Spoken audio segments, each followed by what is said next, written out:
La manière dont le prophète Salomon est mort a été mentionnée dans le Saint-Coran, dans une sourate appelée sourate Sheba. Le prophète Salomon est mort, et les djinns ont continué à travailler. Pendant une année entière. En pensant qu'il était vivant. Ils s'appuyaient sur son bâton, et quand ils l'ont vu, ils ont cru qu'il était vivant, jusqu'à ce qu'un termite mange son bâton, il tombe par terre. Après cela, ils ont su qu'il était mort depuis longtemps. Mais ils ne savaient pas. Donc, ils continuaient à travailler dur. Puis il est devenu clair pour l'humanité que les djinns ne connaissent pas l'invisible. S'ils l'avaient su, ils n'auraient pas continué à travailler dur, ils seraient partis immédiatement après la mort de Salomon, et seraient devenus libres. Dieu dit, dans sourate Saba. Vers 14.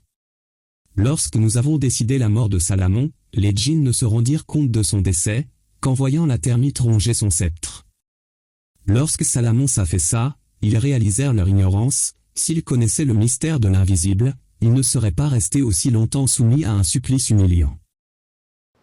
La mouche aussi est mentionnée dans une autre sourate.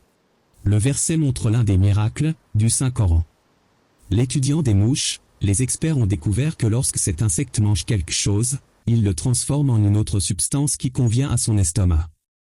C'est pourquoi Dieu, avec ces paroles dans ce verset, défie les humains et les idoles qu'ils adoraient avec ce petit insecte, pour créer cet insecte s'ils le peuvent, et qu'ils lui reprennent la nourriture qu'il leur a volée, s'ils le sont capables de le faire.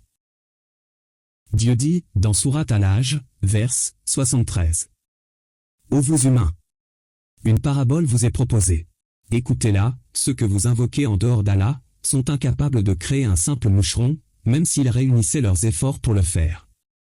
Pire, si ce moucheron leur arrachait la moindre chose, ces faux dieux en poursuivant ce qu'ils ont perdu ne sauraient le récupérer, bien faibles sont les poursuivants et les poursuivis.